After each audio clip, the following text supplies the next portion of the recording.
साथ में हमें कच्चा दूध चाहिए है। इसके साथ ही तिलक करने के लिए हमें चंदन लेना है और चावल लेने हैं। साथ में ही हम एक देसी घी का दीपक और धूप ले लेंगे। इसके साथ ही हम वस्त्र स्वरूप समर्पित करने के लिए कलावा लेंगे और बेलपत्र हम ले लेंगे। बेलपत्र डेली हमें पूजा में चढ़ाना है, तो आप एक बार ही लाके फ्रिज में रख लीजिएगा। इसके साथ ही भोग के लिए कोई भी ऋतुफल ले लेंगे। ऋतुफल ना हो तो आप चीनी ले सकते हैं। दक्षिणा और फूल हम ले लेंगे। ये सारी सामग्री हम लेंगे। साथ में हमें मिट्टी चाहिए होगी, क्योंकि हमें मिट्टी के शिवलिंग बनाने हैं। देखिए, घर में कोई भी पौधा है उसके गमले में आप शिवलिंग बना के पूजा कर सकते हैं। सिर्फ तुलसी के गमले में हमें शिवलिंग नहीं बनाना है, बाकी किसी भी गमले में आप शिवलिंग बना सकते हैं, या आप खाली गमले को मिट्टी से भर के पूरा महीना इसमें भी शिवलिंग बना के पूजा कर सकते हैं। तो सबसे पहले जिस भी गमले में आप पूजा कर रहे हैं उसकी मिट्टी लेकर हम एक पिंडी बना लेंगे। पिंडी आकार में हमने यहाँ पर शिवलिंग को स्थापित कर लिया है, तो पिंडी बनाकर हम गमले के बीच में स्थापित कर लेंगे। अब ये शिवलिंग बन गए हैं, अब हमें पूजा शुरू करनी है। तो सबसे पहले हम जल चढ़ाएंगे। जल चढ़ाने के बाद फिर हम कच्चा दूध चढ़ाएंगे।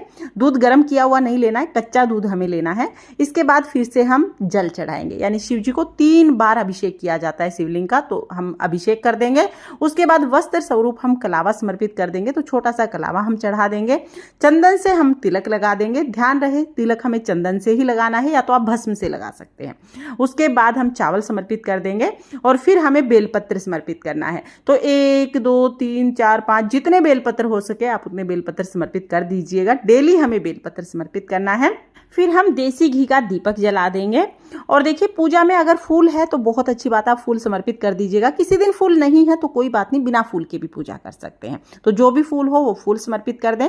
उसके बाद हमें दक्षिणा समर्पित करनी है और फिर हम भोग समर्पित करेंगे। तो भोग में कोई भी ऋतुफल आप समर्पित कर सकते हैं। ऋतुफल ना हो तो आप चीनी का भोग लगा सकते हैं।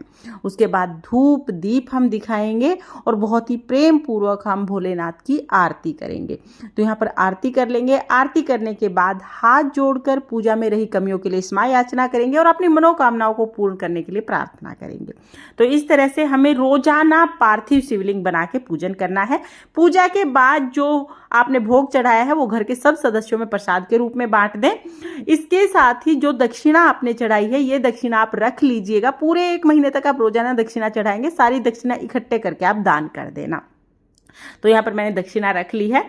उसके बाद जब दीपक शांत हो जाएगा तब हमें जो शिवलिंग हमने बनाए हैं उनका विसर्जन कर देना है। तो दीपक शांत हो गया, उसके बाद हमें गमले में जल डालना है और जल डालकर हमें जो ये शिवलिंग जो बनाए हैं इनको विसर्जित कर देना है। जो मिट्टी है वो वापस मिट्टी में ही मिल जाएगी। तो इस तरह से शिवलिंग का विसर्जन हो जाएगा। फ्रेंड्स, शास्त्रों के अनुसार पार्थिव शिवलिंग के अभिषेक का सबसे ज्यादा महत्व होता है और पार्थिव शिवलिंग का यानी मिट्टी के बने शिवलिंग का अगर आप अभिषेक करते हैं तो आपकी मनोकामना जल्दी पूर्ण होती है। तो इस सावन आप हो सके तो रोजाना पार्थिव शिवलिंग बना के पूजन करें। ज्यादा टाइम नहीं लगता है, विसर्जन का भी कोई झंझट नहीं होता है, 2-4 मिनट में ही पूजा हो जाती है।